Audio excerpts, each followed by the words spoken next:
I published an op-ed on CNN on Monday, and I want to take just a couple minutes to go over this article because there's a lot of information packed into 1,500 words, and I imagine that a lot of folks just don't have the time to read this. So the article is about, in the context of school shootings, what can AI do and what can it do to stop them? Because AI is already being used at schools, and this is really framed around the crisis that we have right now, where there have been 300 shootings on campuses so far this school year.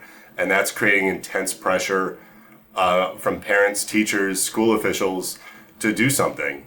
And this has really taken, in the last couple of years, school security has moved from being a really niche field to being a multi-billion-dollar industry.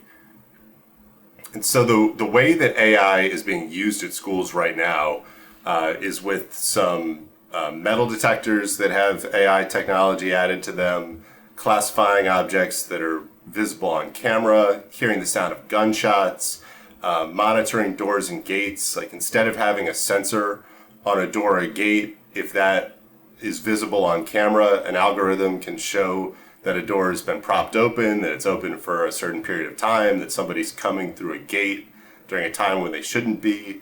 AI can mine social media in real time to look for threats that students or other people are making. Can also look through student records to try to identify red flags.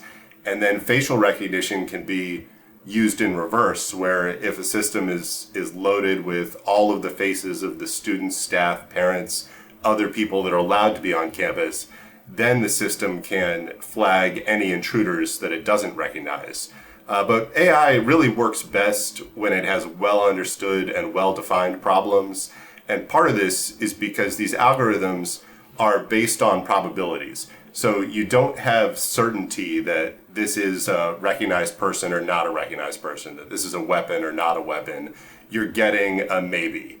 And it's up to the vendor to decide what the threshold for that maybe is. So it could be 90%, it could be 60%.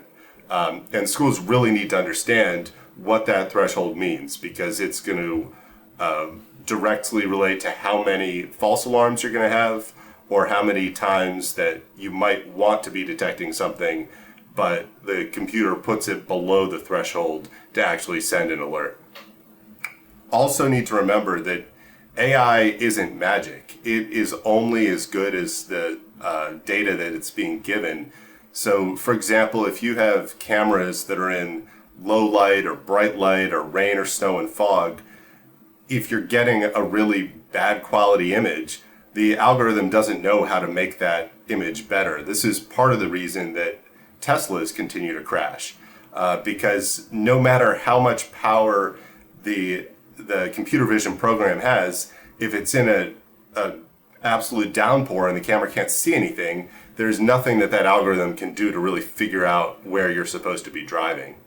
But this has all turned into a huge industry, and unfortunately there are some products that have been developed for other spaces and other industries, and they don't necessarily carry over well to schools. So stadium security has been a huge market for years.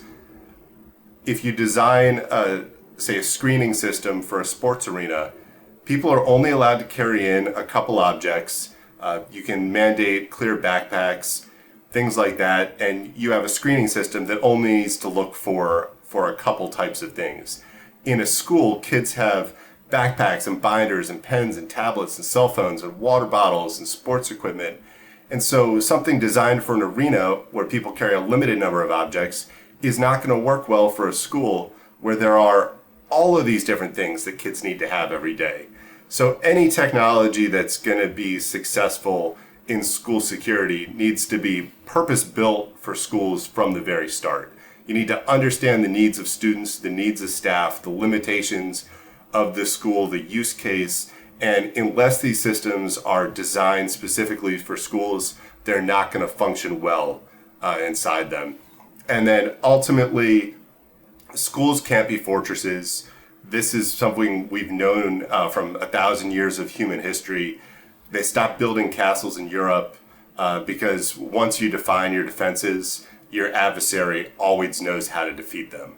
So we're at this space right now where there's a lot of old world thinking going into a problem that we need new world, that we need technological solutions for. So schools sit at this brink between a troubled past and a safer future.